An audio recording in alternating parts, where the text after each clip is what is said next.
What's up guys, Hades here. So we just had our round of 16.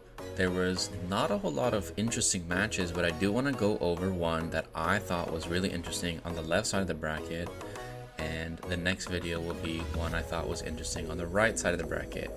Now this one was the GN versus BUNS match, and you can see here they got over 40,000, which I deem to be a pretty solid score, especially against a top tier team.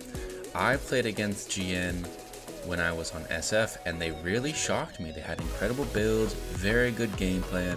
They just couldn't find that final execution to win. So I want to talk about how GN has risen into a top tier team and what they need to do to push themselves into the next tier. So let's jump into it. Alright, looking at this match, we have 28 versus 27. BUNS is spawned in the top right, and GN has spawned in the bot left. Looking at troop allocations, it looks to be a heavy play from GN in the middle, a balanced play up at the top, a little bit sloppy on the relocations here for BUNS, very out of the way here, missing a gap, and a failed relocation here. Probably should have been this player. And then some aggression here, and we'll see who lands there first. And it seems to be a ditch from GN at the bottom. It's looking like their players have extra in the middle, so they must win the middle if they're going to win this game. And pretty much if they don't win middle, they're probably just going to lose. BUNS did end up getting this corner slot, which makes this very difficult for the GN side.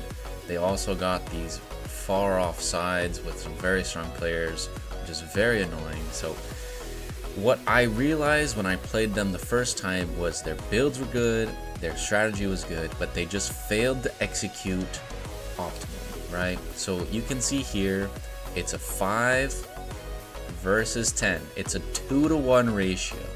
GN should win this every time, 10 out of 10, right? All they have to do, block these reloads, and then they win. Block the reloads, keep rallies up, you know, take some chip damage, and they win.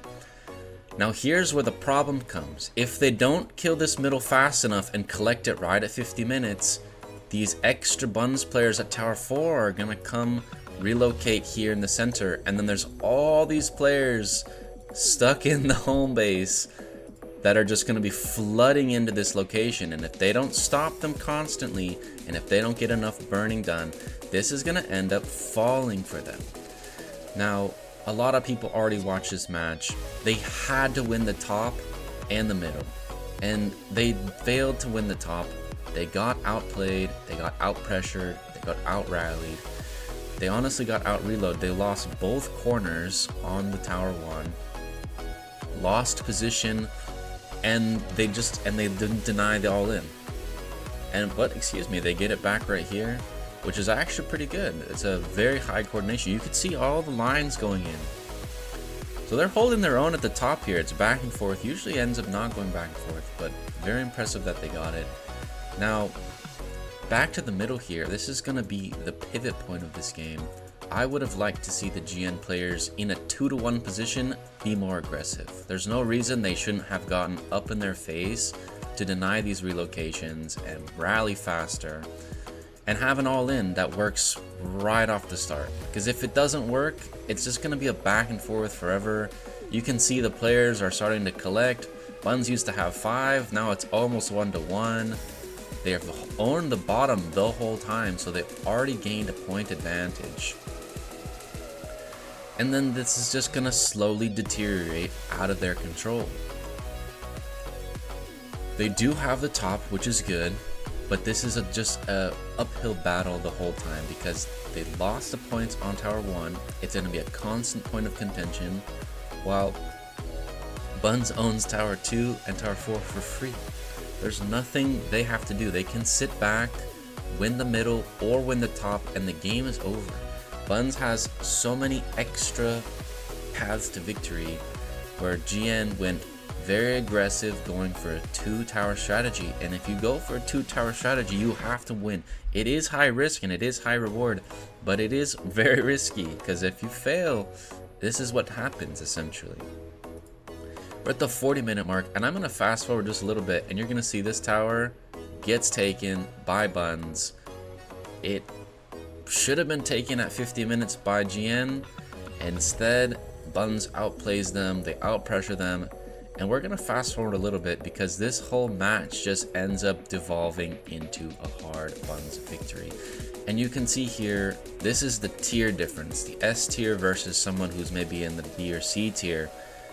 These players are going to win faster, they're going to rally faster, they're just going to be more coordinated, and they're just going to win the contested locations, right? And at this point in the game, they have 20,000 extra points, and there's no coming back. Even if they take this, it's only going to be 2-1. Because right now they're losing, they only have their home tower and they have nothing else. It's 4-1 at the moment. So lesson of the story is aggression. GN had to be more aggressive. They needed to rally faster. They needed to push their advantage much harder. But because they didn't, this is kind of what happens, and then you can really start to see the separation in levels of teams. But I do think GN has a bunch of solid players. I want to skip to the end and show you some data. Data at the end usually shows a big piece of the story. You go to contribution, you can go to BUNS, and you go to GN. And what you're going to notice here is the top 2 players from BUNS had a significant battle contribution over the other 2.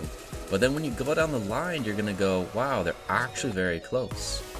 And then if we go down to 7 to 12, you're going to see here that GN actually keeps up or surpasses many of these kind of upper echelon players. So they didn't play bad in any means.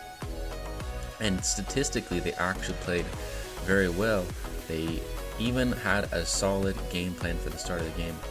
The problem ended up being lack of aggression, lack of coordination, and those 2 things combined really over the long time frame of a match of an hour makes a huge difference. So GN, great job. I'm probably moving them up in the tier list in the following months or season. Keep it up. And if you guys like these kind of videos, let me know in the comments below, and I'll catch you in the next one.